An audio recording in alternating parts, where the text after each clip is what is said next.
Welcome to Wednesdays with Willa. I am your host, Willa White, and this is my weekly podcast show that airs on Wednesday mornings at 10 a.m. Eastern on my Facebook page, Willa White Medium. It also goes out on my YouTube channel, and it's available anywhere you listen to podcasts, even Apple, Spotify, all of those great places. And this is year 9 of episodes of Wednesdays with Willa. I have a treasure trove of past shows with wonderful guests and great topics relating to spiritualism, mediumship, healing, faith, family, and more. And for those of you who are just finding this show for the first time, I've been a registered medium at Lilydale since 2003. I was raised by a medium mother, so I've always been around mediumship and healing. And it is such a passion of mine to educate people about mediumship and also spiritualism and its place in history. So, without further ado, we'll go ahead and get into our episode for today, which is evidence of the afterlife. And I have as my special guests today, Kerry McLeod and Philip Dykes. And it's so wonderful to have them on the show. They are British mediums. You know, I love to feature British mediums. They're just so great. So they're British mediums who are also ministers at the Sarasota Circle of Light Church. And it's amazing that they are able to do the work across the pond because of the ability of the remote opportunities that Zoom and other things offer us. And they are also featured in a special documentary. The title of it is Evidence of the Afterlife. And they also have a book of that same title. So everything is right in line. And it's beautiful that they are also mediumship teachers, and they have their own student community where they teach mediumship students worldwide. And they are going to be here in Lilydale this summer. We'll be talking more about their special events later on in the show and how you can take part in them. But please welcome to the show, Philip and Kerry. Thanks for being here today. You're Lovely to be here. absolutely welcome. It is an absolute pleasure to be here, Willa. Thank you for that. All the way from the UK. Yes. That's right. It's amazing how we can make the world a little smaller, but also more accessible to people. And, you know, I feel that's what we do as mediums as well. We have that opportunity to bridge between the two worlds and bring comfort and love and that message that we will always have that connection with our loved ones in spirit. And I know each of you have your own journeys. You've studied at Arthur Findlay College in England, and that you've been able to develop your own deeper understandings of mediumship and evidence. And how about you tell people a little bit about that particular journey for each of you? There is, when we were young, and I believe that every young person has their own experiences with the spirit world, even though some people might not remember them. So there were experiences when I was younger, but it wasn't until I was an adult and my child was born, and I went through a really tough time. But isn't it surprising that when we go through really tough times, the spirit world pull ever so close to support us? And I was so aware of them at that time that I began to explore it, which took me to a spiritualist church in my hometown, which took me to the mentor that I was with until he passed to the spirit world, which got me involved in running a spiritualist church, which got me studying mediumship and meeting somebody called Phil Dykes and working together. The strange thing is, we worked individually with the spirit world for about 15 years independently before we even met each other. So it's been interesting, a really interesting journey, but it's always been from the background of wanting to share what the spirit world is about, wanting to share the ethics of good mediumship, and wanting to share comfort and understanding to people. That's what spiritualism and the spirit world and spirituality is all about. So in a nutshell, that's me. Mm-hmm. And I'm not too dissimilar. I come from a Methodist family, Methodist preachers. So as they said at the time, I work for the devil, and we've got past that now, though. But the development really started when I was a child, very much aware of the spirit world, huge experiences that my family at the time were very interested in, but didn't understand it. Early teenage years, I was taken to the doctors because they thought something was wrong with me. And it progressed naturally from there, where experiences where I knew things were going to happen, um, real profound experiences within the household that not only I experienced, but my family experienced as well. And I started to become very curious about spiritualism, about the spirit world, very interested in all the weird and wonderful things on TV, always got my interest. But it was when I walked through the church doors for the first time that I felt like I was home. It really touched something inside, and it didn't just touch, it moved me. And I met a wonderful gentleman called John Gilbert, and very quiet man, very well educated where the spirit world was regarded, and he specialized in the trance states. And he would say very little to me, but he put up with all my questions because I was one of those, why is this? Why is that? And he sort of educated me the early foundations and let me blend with the spirit world in a circle in the sense of, well, let's see what happens. And he didn't give that restriction around me. So I got very much interested into the church, started to serve the churches, was involved in the committees of churches and national, not national, but the local councils that represented the churches. So I got a really good education to what spiritualism is. And that really started the journey, because then I had a real thirst for knowledge. I really wanted to see what the spirit world were capable of, what types of communication were out there, what kinds of mediumship was out there, and there was nothing that was off the table. I really went into the paranormal to prove that it was just normal. And what I liked about that was the physical experiences I had through certain experiments of EVPs and things. And people at the time were talking about just getting voices. Well, I was getting full sentences. I was getting paragraphs, and some of the things that were saying and I was questioning, I was getting answers back. Oh, he's clever, he is. And so it was really intriguing and really interesting. And it's never really changed. My mind's open to so much. And even 20 odd years later, I'm still as enthusiastic and still searching for more and wanting to know more. I think when Phil's talking about John and the trance and the altered states, when I was developing my mentor called Jock MacArthur, and we go into much more detail in the book about both of our mentors, was a trance and altered states and physical medium as well. So our background is in that, and it's really interesting what is happening in closed circles and within homes at the moment, which is where we experienced it. It wasn't in any public arena. So it's lovely to see that that's still happening behind the scenes.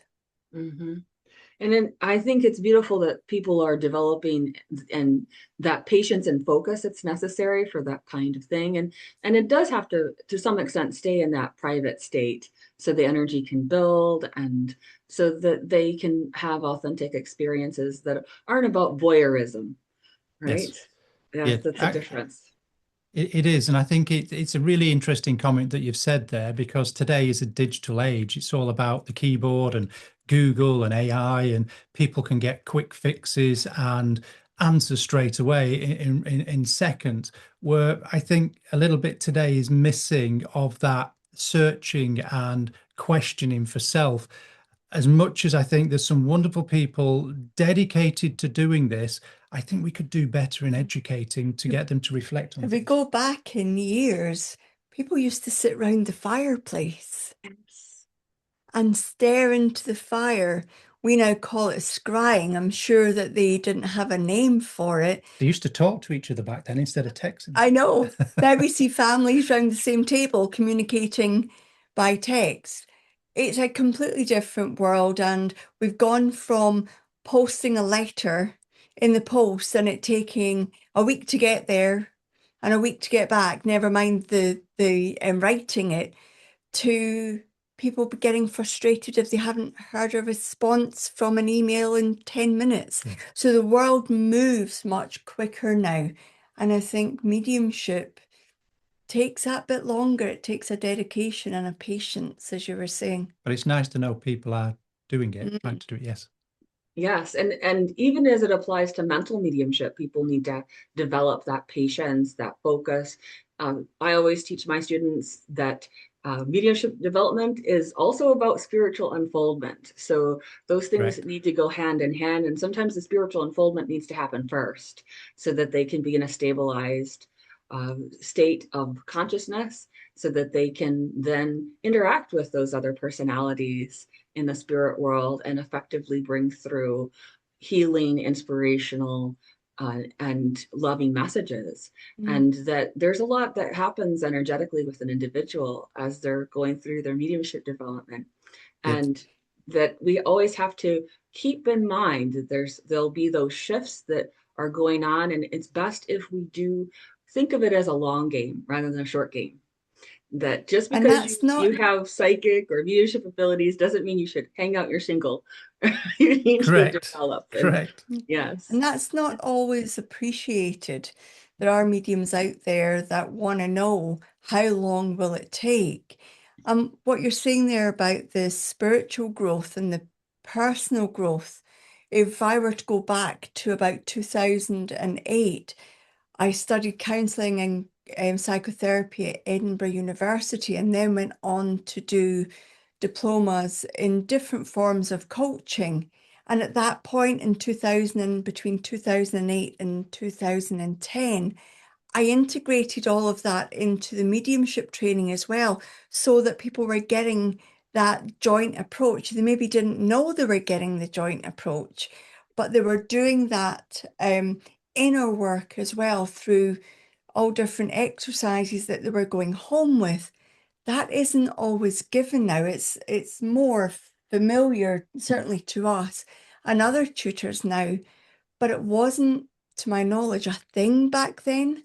Spiritualism spoke about personal development, but didn't necessarily give the tools or the means to do the personal and spiritual development. And I'm really pleased to see that more on the table for mediums learning than ever before. Yeah, a good rounded development happens because of three reasons. First of all, yes, we've got to have the practical side. Yes, we want to practice. We can't deny that. But it's the experience of the practice where we learn from. And then there's the theory of understanding as well. So it happens within a trilogy. It can't just happen by one aspect of just practice, practice, practice. There has to be an understanding of the unfoldment, the movement of the power, the consciousness shifting, as you mentioned there, Willa, but also the understanding of how it personally affects you, how you're growing as well. We often say that we can't grow as a medium unless we grow as a person. And once we start to understand how this power, this divine power moves us, we enact and react in this world completely differently. We notice how things are more vivid, they stand out, they're more beautiful, if you will. If we talk about the world of nature and everything we see, and we become far more aware of that world around us, and we take in more and we appreciate it. It can't help but plant seeds for your understanding, which bring then new elements to the evidence that's unfolding in front of you in that practice. So they've really got to today understand that as much as we want to get to that end result and we want to be the best medium we can be, not for ego, but we want to serve the spirit world, we want to create that love, we want to create that healing, and we want to inspire the living, which I do believe is a big part that's missed today. By doing that or wanting to do that's really good, but we have to naturally evolve as a person, as a human being, and open our eyes to that wonderful world around us that shapes us so much. Because if we look at the journey of life, we are being programmed from more or less birth how to be. School teaches us right from wrong. We're then employed, and as well, before we're employed, we're a teenager that pushes the boundaries a little bit and tests the world. So we're governed by the surroundings. And I think one of the beautiful things about mediumship development and spiritual development is how we diminish those walls and boundaries to see the natural essence and beauty of life, and how it touches you, and how it then is shared within your mediumship and spirituality to touch and share others. And I think on the back of what you're saying there is that element of people feeling that they need to go to another course and another course and another training course and another set of classes, and wonder why they've plateaued or hit a glass ceiling. And there comes a point within every medium where the soul hasn't developed to the point that the brain understands mediumship. So we know people that have trained for however many years, and they could teach us the formal training. They could share back to us the mechanics. But what's lacking is the element of themselves looking in, because that's where real mediumship happens, is within us, in that blend with the spirit world and with ourself. And then when they start that journey, their mediumship suddenly just breaks that glass ceiling and takes off. But it's the stuff that can't really be taught in classes. We can give the tools for people to do, but if the person's mind isn't ready to take that lifelong journey to understand self, then they're going to try and skip corners and cut across ways and not do the inner work, not do the homework. And it gets frustrating for us as tutors. I'm sure you find out the same, that somebody will come back and say, why isn't my mediumship developing anymore? And at that point, we share with them that they need to do that inner work. We've got balanced between mediumship training and personal development training, and we've now tailored it in a way that it catches people's attention. Because I don't know if you've noticed, but in the modern day, people have a really short span of attention. They want answers like this. So giving personal development in a way that they can understand and that they can do in small chunks makes it far easier for them to do. And we make it fun as well. Yeah. We don't take ourselves too seriously. So when they're in that fun environment, they're more willing to be looking at self, because it's really hard to look at self and see the fact that we might have more flaws than we thought, or the shadow self might be a little bit closer to the surface than we initially thought. And it's being able to walk somebody through that as they unfold it. And that's the stuff more and more courses can't fix. But any good mentor, I'm sure you're aware of this and do this for your students, can walk individuals through that, give them that individual attention, and support them, because there's some really big wobbles happen to people as they unfold that inner world of theirs. It's a big change, isn't it? It's massive. You'd agree from spiritual shifting takes a lot Yes. out of a person on an energetic physical level. And I'm Correct. blessed that my mentors, when I first started, were very clear about spiritual unfoldment being where it's at. I'm so grateful to them. And what I tell my students is that it's about right practice, yes, but it's also about right intention and how we walk our spiritual natural laws through that process and live them. And, you know, to Kerry's point, absolutely, the shadow work is so essential for mediums. If they haven't done that, then they're more likely to hit up against a lot of those fears and ego issues that start to develop. And I actually tell people that sometimes a plateau is good. Yes. Because it's an opportunity for you to just get stabilized in what you've already learned before you take the next climb. Because right. Otherwise, you're just going to be like, I can't acclimate to this new height. I think you've just mentioned there one of the big things that we see in a lot of people developing today they get this accolade of, oh, I've done this, I've got this under my belt, I'm getting this type of evidence. Then they plateau and they come and they say, well, what's going on? Why has it changed? I said, there's nothing changed. I said, the spirit world is still there. That evidence is still there. That ability is still there. But actually, your mindset needs to now evolve. It needs to really understand what you're working with and working towards. And that will iron out all the creases. All of a sudden, they start to see that deeper essence to the work. They start to see the pastoral work, the time needed for empathy and compassion and sharing. And there's an element then where they want to talk and debate and discuss and philosophize, which then plants new seeds that takes them onto new heights. The best learning happened for me in my development. You stay up till 4 or 5 o'clock in the morning, discussing all these things, and I've still got some of the photographs where I was fast asleep when at times were, yeah, they were good old times. Good old times. Good old times. Yeah. So I think it's an excellent point that we're discussing this, because people need to understand that much of learning, especially when it comes to mediumship, is spiral learning approach. And it's not about necessarily trying to get to the next hot class that's going on. It's about working through what you already have until it becomes such a beautiful groove in you that that's your default mode, that you have beautiful trust in spirit and in yourself. Those are really important elements to develop and become more evidential, and to have a playfulness in that conversation with spirit, so that you can stay relaxed and that you can be able to help people in their lives, because this becomes counseling to some extent, right? It's between that spirit world and the individual, the client, or the message recipient. And I wanted to ask you all about this. What do you feel, knowing that that's an important basis for mediumship and for developing mediums to get to that core self, but what do you think is the thing that puts them into really strong, verifiable evidence in a reading?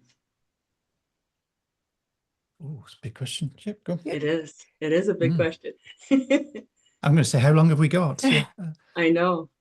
If mediums, excuse me, if mediums become familiar with being uncomfortable, the natural way of human beings is discomfort avoidance.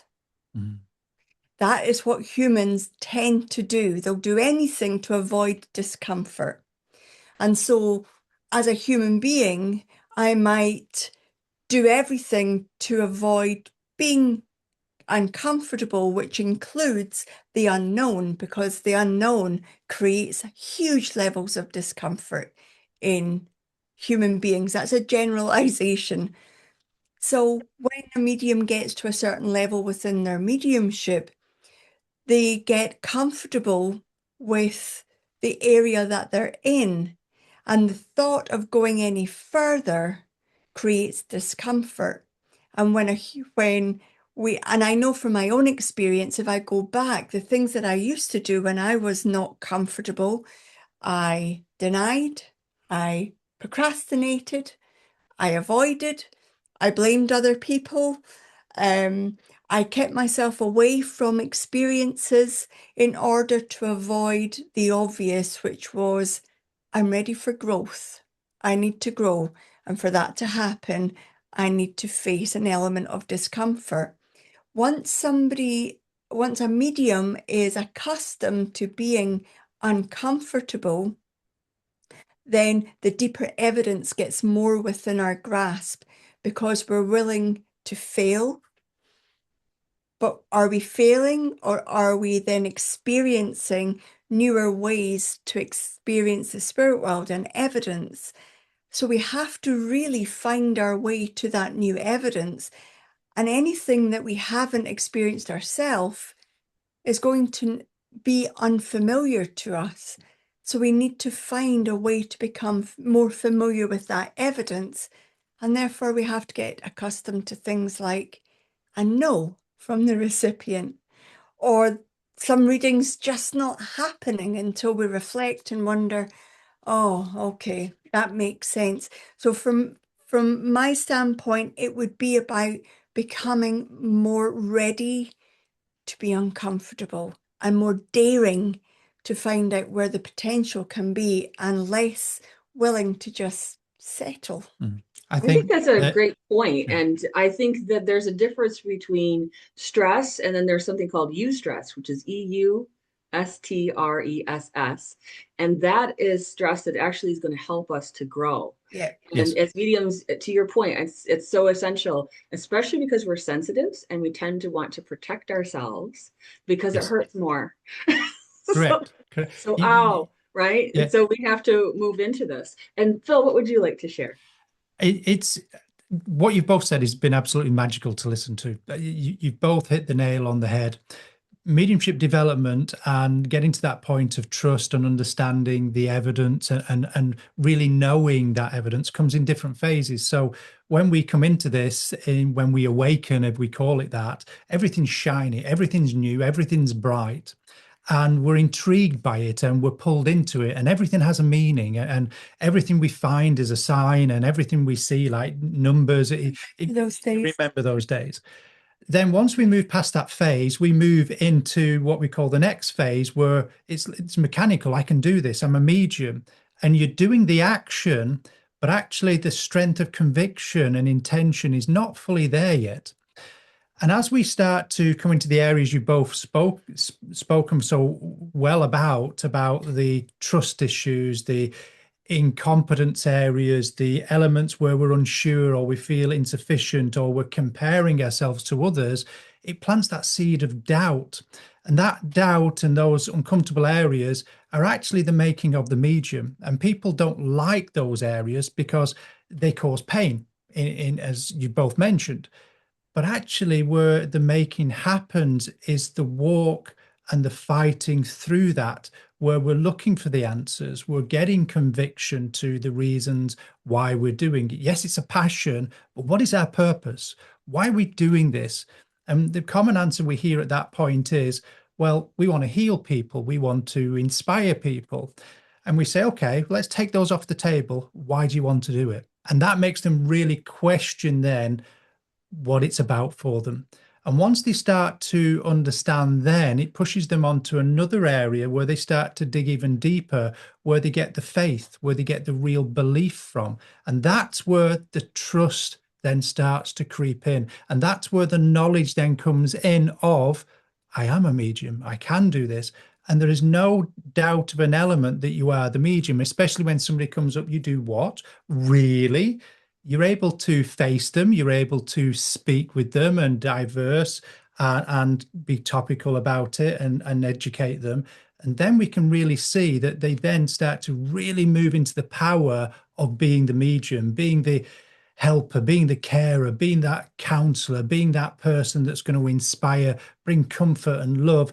But most importantly, the words in the exact way that the spirit world want, and knowing that that is good enough, where we don't have to add things on or get extra, like that earlier stage of comparing. Oh, well, they get this, but I don't get that. I want that. All that diminishes. So there's a natural growth in the person, and that outer world of influence where other people will share what they think has no real impact anymore. They've got this deeper inner knowing that there's a power and a reverence and a divine source working through them. And I always remember, I heard from the spirit world, what's working through us is bigger than we'll ever know. It's a love that we'll never be able to describe. It will have impact on people. You'll never ever know the full impact and power, how it's shifted and shaped and molded and changed lives for the better. We get to see people for 30 minutes or develop with mediums and students and participants for a few years before they move on or move into becoming their own teacher and working.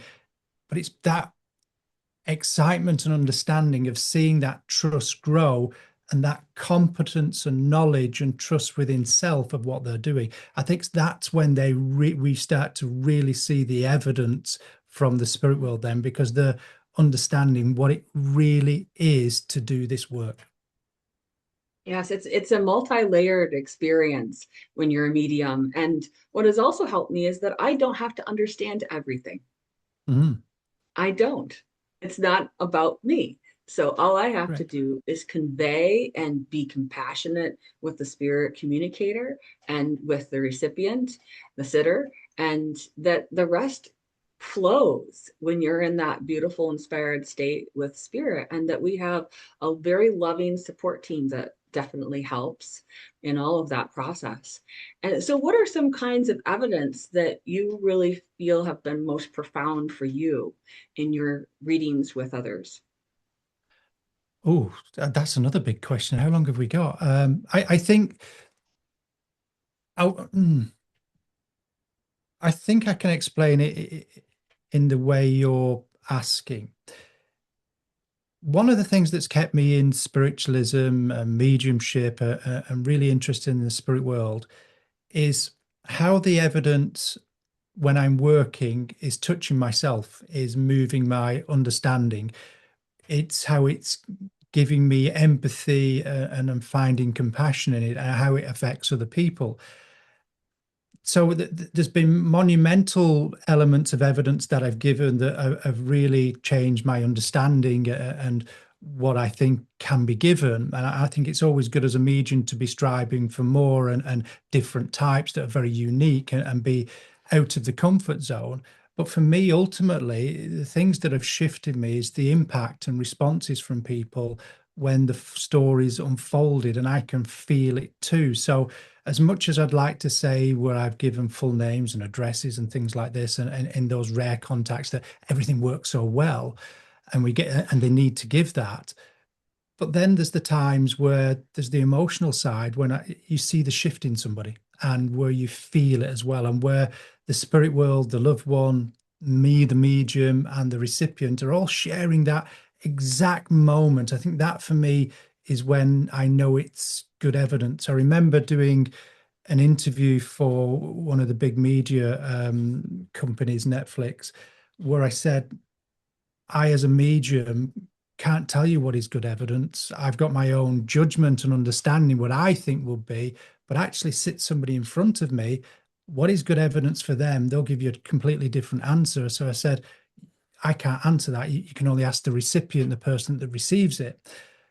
But again, I'm going to stick to that element as much as there's been some wonderful bits that I've given and things that have stayed with me over a long period of time. I think it's how it's moved me, shaped me, molded me to my understanding of life and that compassion that I have for life, and where I've gained an understanding and a tolerance. And in a way, I wouldn't say I've mastered every aspect of me, but it's helped me grow to gain mastery of things and to help me become so much calmer in a sense of what's this really about? What am I learning here? What I've just taken away from that? What's shifted within me? That I think that's where, for me, what evidence is really about. I know it's not the key aspect what you asked for, Willa, but it's hard to say what is good evidence. I'm on the same bus as Phil. I'm glad I'm not on my own then.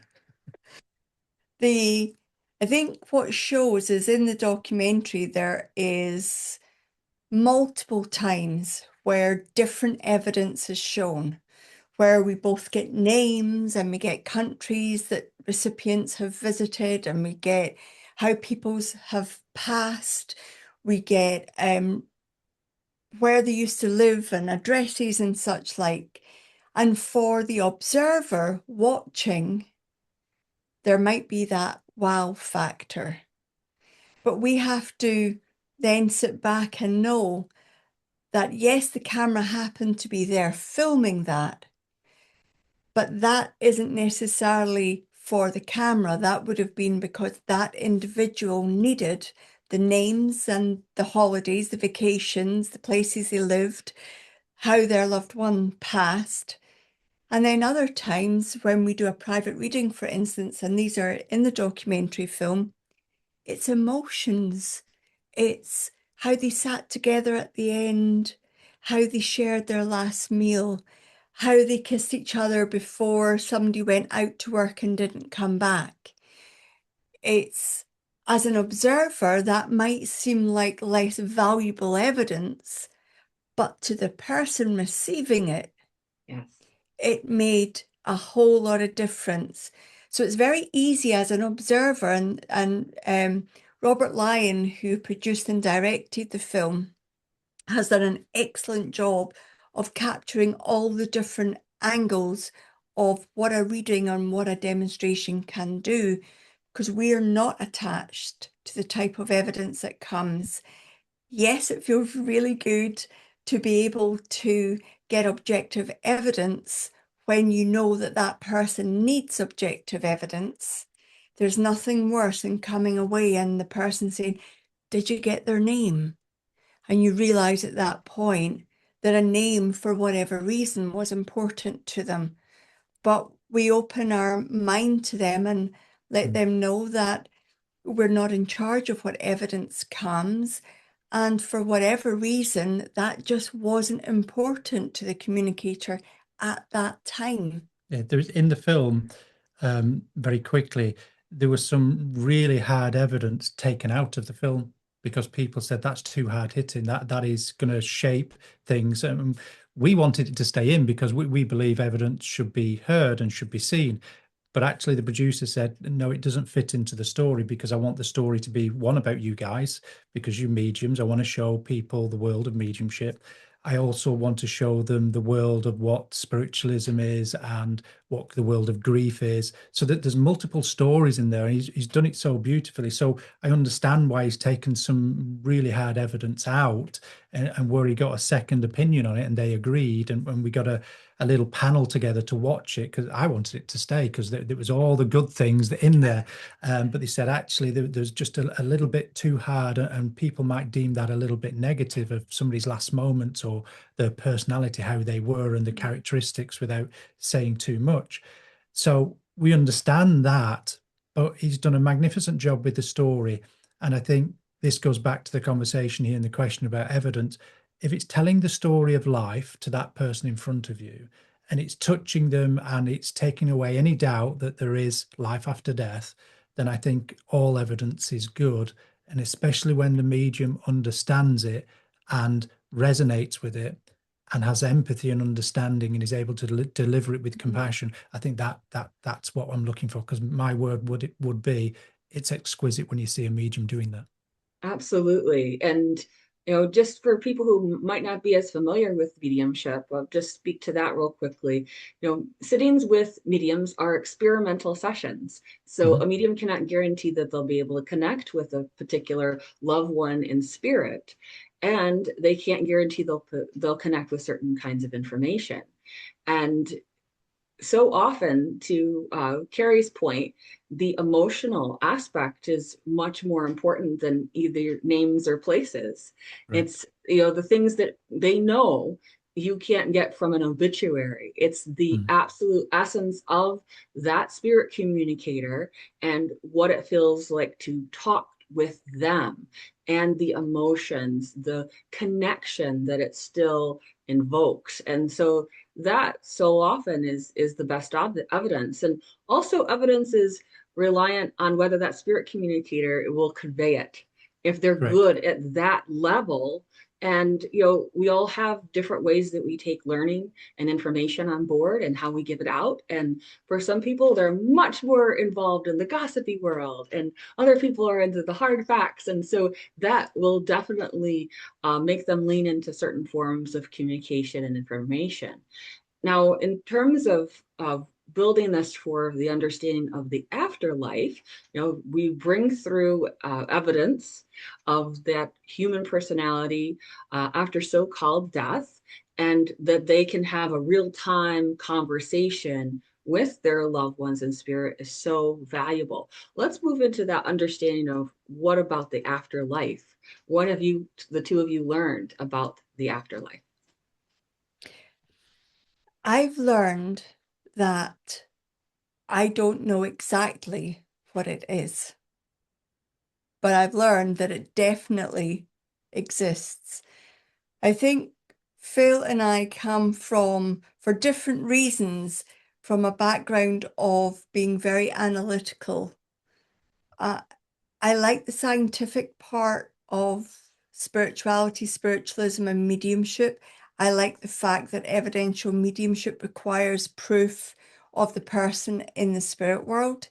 I like the fact that we shouldn't really be giving the message if the recipient does not know for sure where it's coming from. It's valueless then. It's pennies in terms of values instead of so valuable that they would pay an inordinate sum for it. There is an incredible amount of emphasis put on what the medium can bring. When I work for the spirit world, I know that all illnesses are let go. I know that all afflictions are gone. I know that personality traits remain. Whether that is, there's a flipped coin approach there. Do they progress in the spirit world? I believe so. However, can they be recognized for something that's not known? I do not believe that. So they have to relive or re-experience the personality that they were here for the recipient. So if they were a grumpy old man, then they're going to have to present as a grumpy old man. If they were a penny picking, very private lady, then they're going to have to bring the evidence that reminds the recipient of them being that. There will be space, of course, to show how they've grown and how they've advanced and how they have appreciated not having the affliction of being a human being in a physical world. But for me, I know there's a spirit world. I know that animals and humans go there. I know that there is unconditional love there, and that families and friends get to see one another. What it's actually like, I've heard a number of different ways of it being explained. I haven't been there to my knowledge that I remember, so I don't know. But what I've shared is the things that I do know. It is love. There's no need for jealousy. There's no need for sadness. There's no need for anger or bitterness. It doesn't serve. And from what I've sensed is there's an understanding that we are all connected. Nature, animals, and humans, we are all connected on a level that probably is unfathomable for the human mind. Yeah. I think there's been a fascination with man throughout time and history.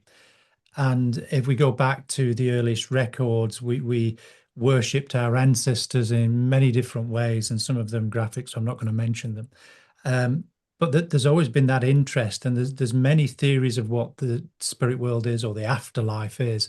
And I think it's all of those mixed together. I don't think there's one definite answer, because what we're talking about, we haven't got the physical or the spoken language to describe it. Do I believe the spheres and the elements? Do I believe possibly there's other life forms out there? Do I believe we all go to the same place? Absolutely, yes. Can I prove some of them? No. But I'd be very small-minded if I didn't consider it and didn't have an open mind to it.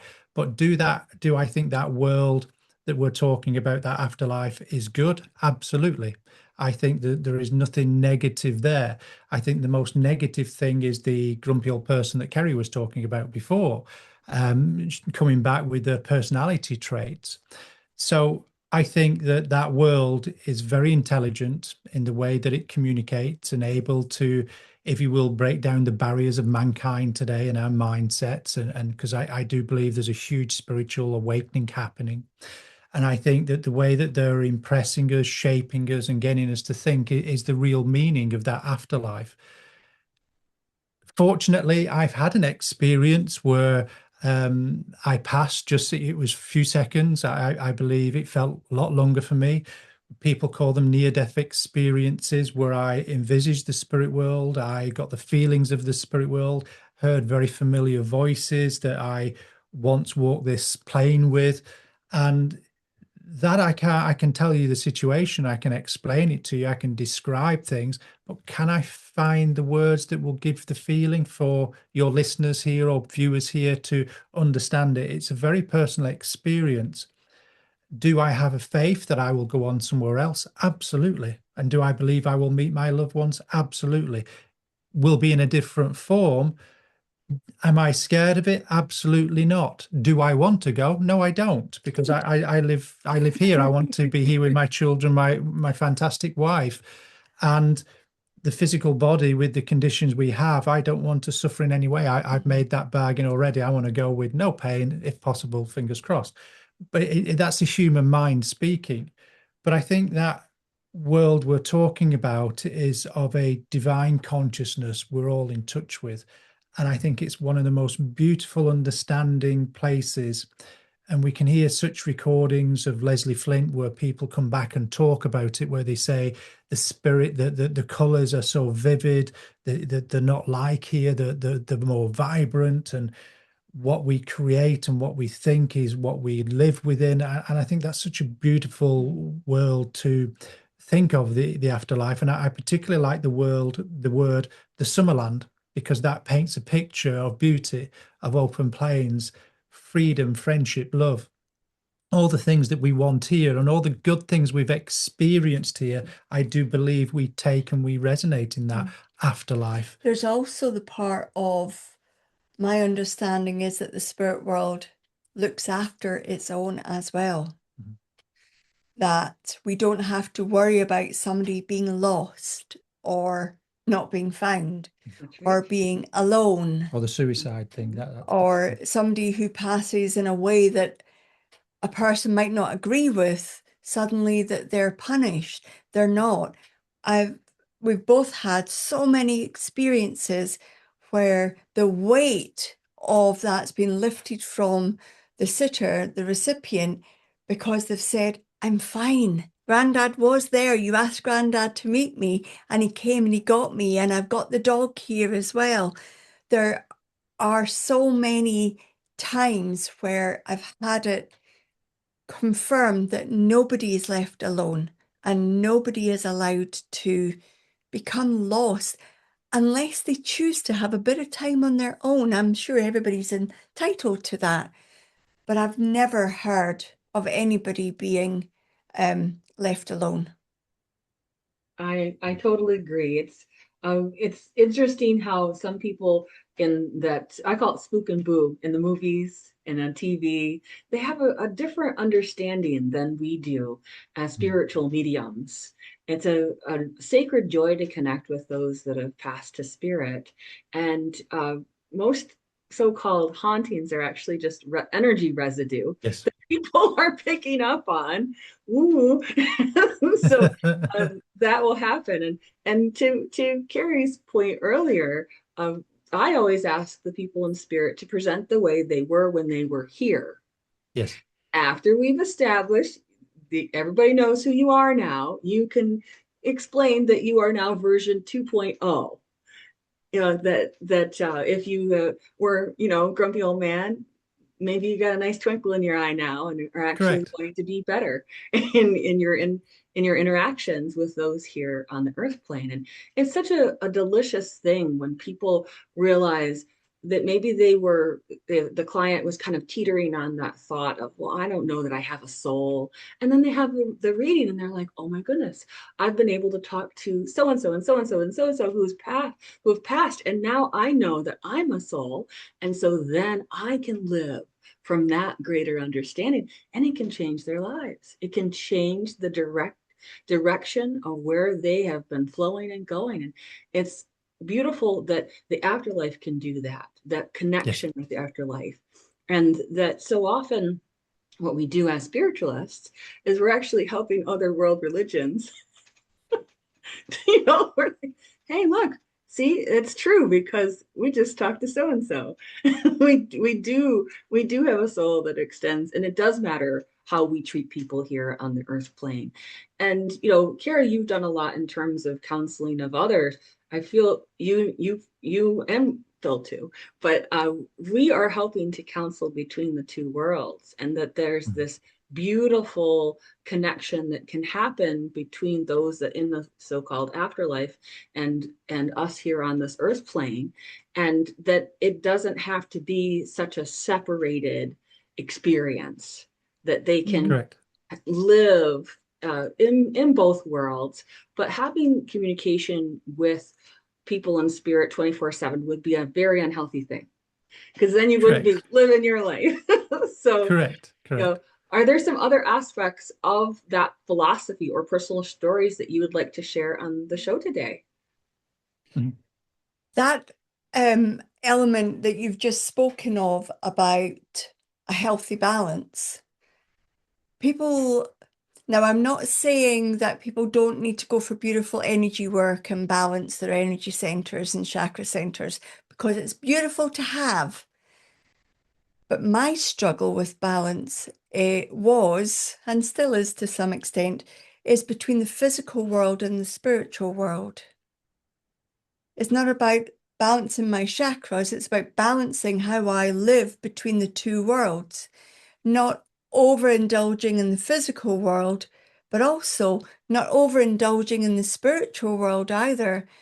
And that not having that balance takes its toll. And for your listeners and your viewers, when we're working with the spirit world, in any one day, if we're doing private readings and then we're teaching in the evening, perhaps, we've spent about 12 hours with one foot in the spirit world, which is lovely. But when you come out of that, it can be a bit of a shock to the system to then have a whole lot of admin or family or children or parents or whatever else happens to be happening, because we're sensitive. So for me, that's the balance that Mhm. I pay a lot of attention to, so that I don't disappear into one or the other. I think what Kerry said there is absolutely perfect. I think that for those people who are listening, those that are developing their mediumship and their ability, and those that are practicing mediums will understand this as well, is where there's got to be a balance between the two, because we've got to be able to take in what we're learning and take in what the reflection is of the reading and the work we're doing. We need that separation, our own time, if you will, in nature or with self, to actually digest what we've understood, what we've learned, what we've experienced. And you both talk there as spiritual counselors, and also counselors in your own right.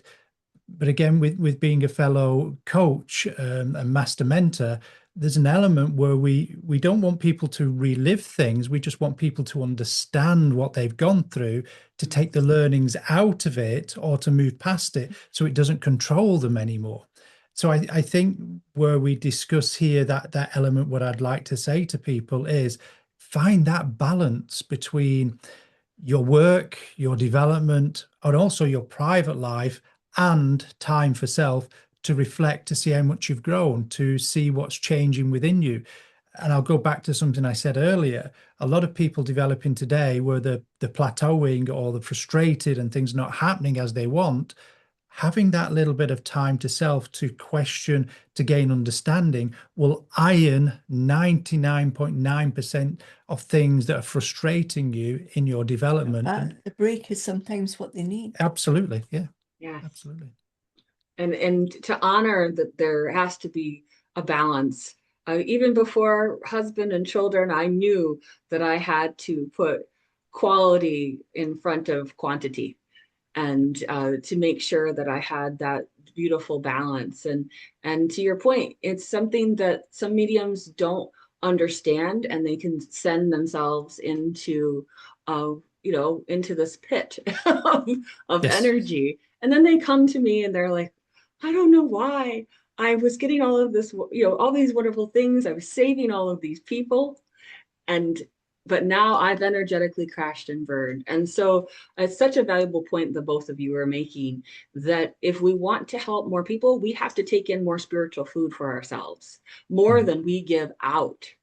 And Correct. that's always an important element for mediumship development, no matter where you are on the journey, whether you're beginner, intermediate, advanced, or professional level.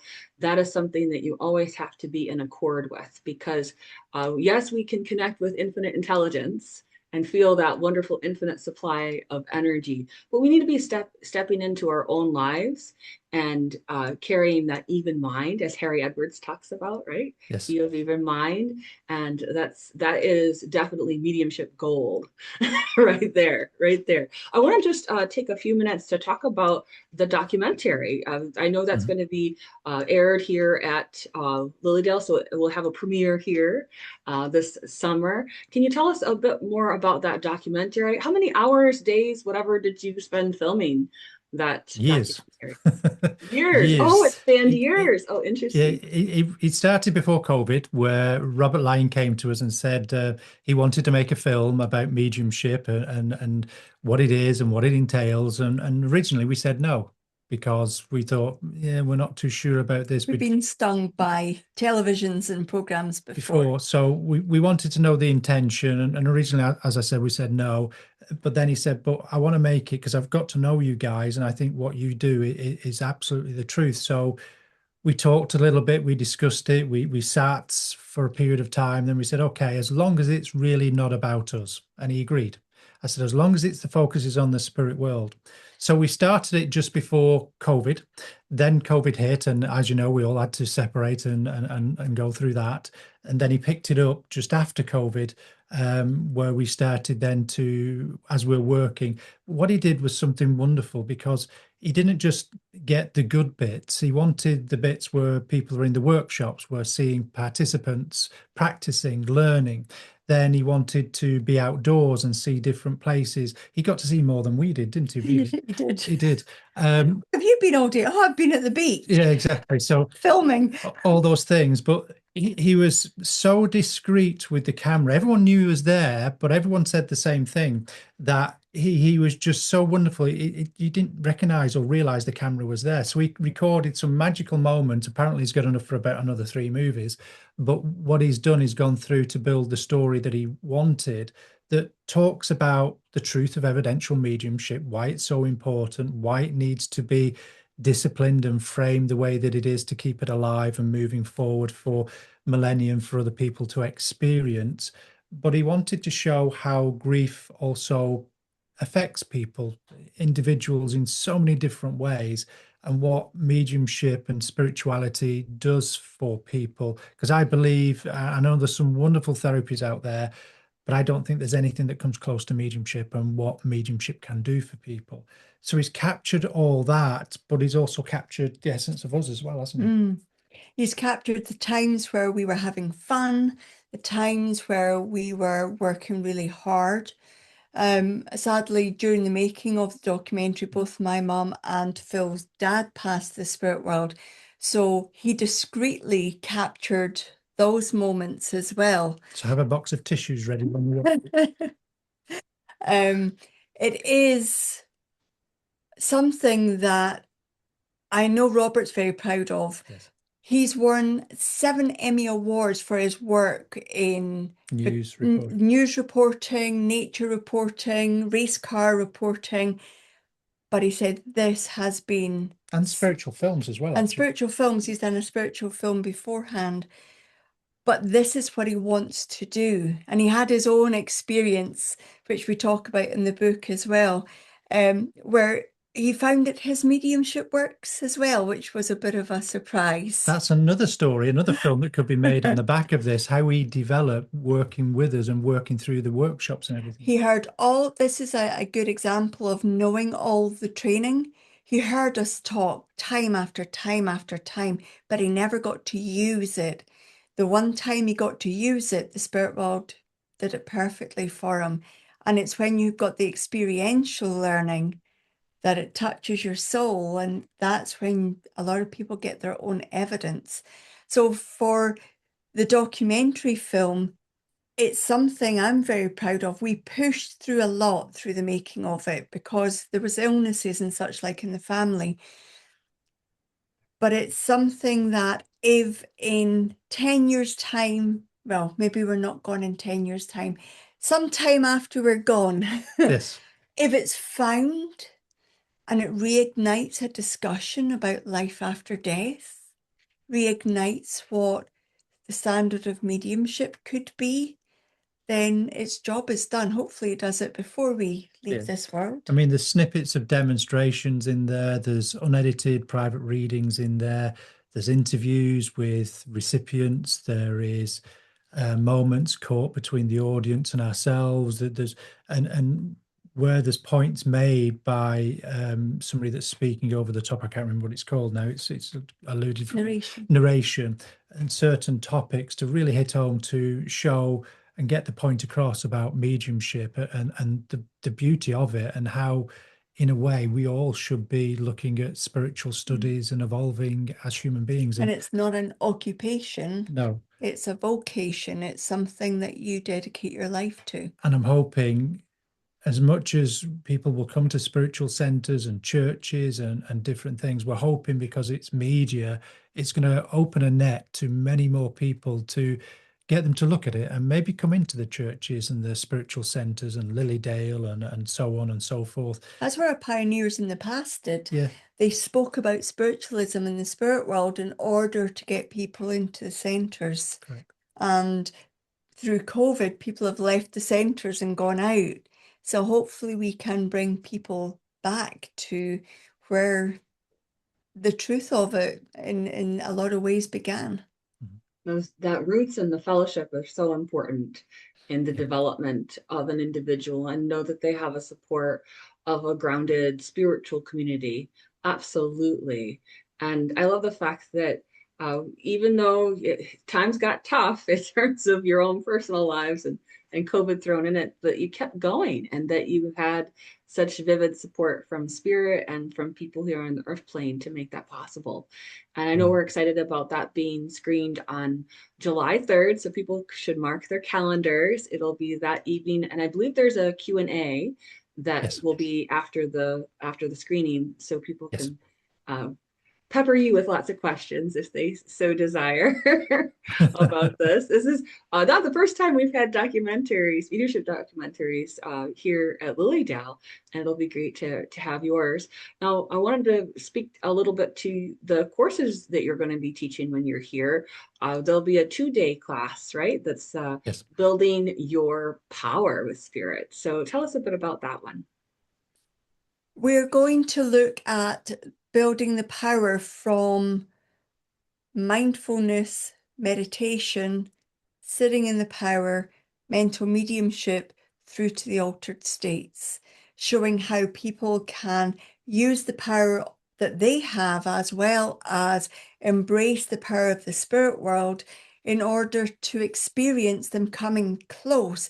I'm not saying people will leave as trance mediums or mental mediums, but they will have the opportunity to sit with their spirit team and let the team of the teachers, let's face it, let the team do some real development in those 2 days. And I also think that building that power and being aware of that power is one of the misunderstood elements of mediumship, where we're going to get to people to become more aware of it and how it's moving them, how it's shifting them, how it's molding them, how it's affecting them, and how it's directing them to give their evidence and have their experiences with the spirit world as well. So we're hopeful of a few things that we're going to actually bring in that will really help people gain in their ability to move forward to another level. So just to get that clarified for people, it's a 2-day mediumship workshop that is on July 1st and July 2nd. It's all day. And would you say this is geared toward beginners and intermediate level? What would you say? Levels. I want to make sure. All levels. All levels. Because there's 2 of us, if there are people who want some additional support because they're new to this, we can take small groups away and we can focus on them and then bring them back in. That's the luxury of us having two of us teaching it, we can Yeah. do that and tailor the class, which we always do anyway, to people. But also, we're very firm believers. If we've got people that, and let's call them advanced practitioners, people that have not so that same level, will learn from them as well. So mixing the group actually pays dividend, because the way that I was taught and way that I was developed, I was demonstrating with mediums that I thought were absolutely great. And when I was told this is what you're going to do and this is your learning, it's like big swallow, big gulp. It's like, oh, okay, let's do it. Then I quickly realized I was watching and listening. You learn so much from them and you learn from the experience. So we're very firm believers on mixing those groups. There's sometimes where we separate them for very specific competencies in mediumship. But in this, we want to mix it if we can. Yeah, I agree with that. With my regular weekly mediumship development circle that I have, it's for all levels. And some people are very shocked by that because they believe in having progressive circles of the same levels.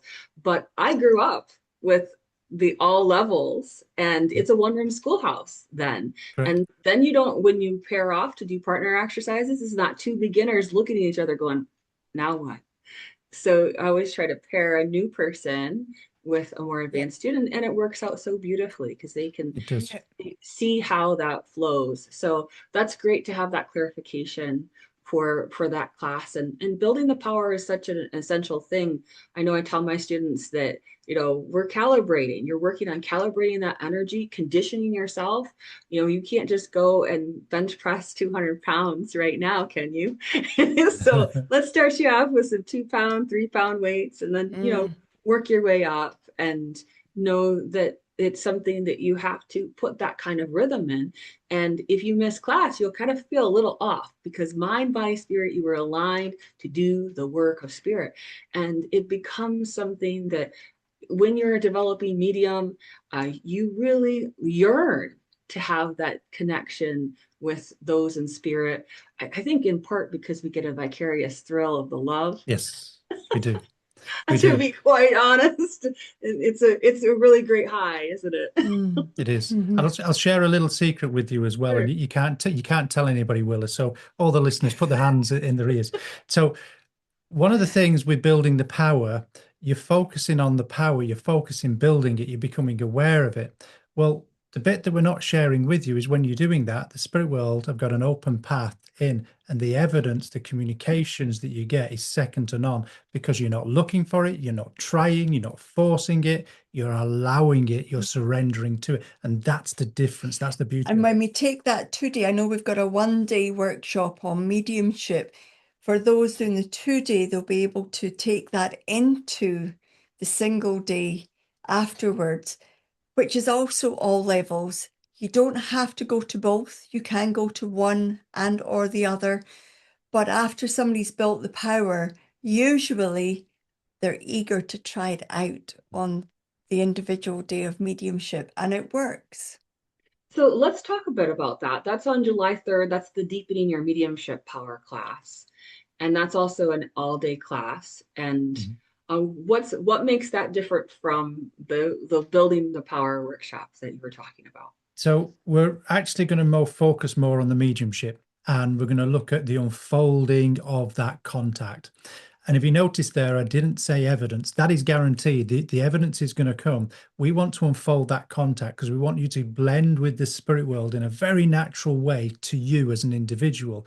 So you won't be comparing yourself, but allowing you to be in the essence of the communicator, the essence of the flow, finding out your natural ability, letting those competencies shift and change to how you perceive the world, how you interact, how you speak, how you see it, lets the natural ability show through. So it's about deepening those layers, if you will, that will deepen the layers of your evidence and your ability, but also let you see how the spirit world's trying to blend with you to not just educate you, but to work with you. Because if we have the mindset that we're trying to work for spirit and we're trying to get evidence that we think is good, we're going to steer you away from that and allow that spirit world to work in a very natural way that'll make your mediumship be like A, B, C, just naturally progressing.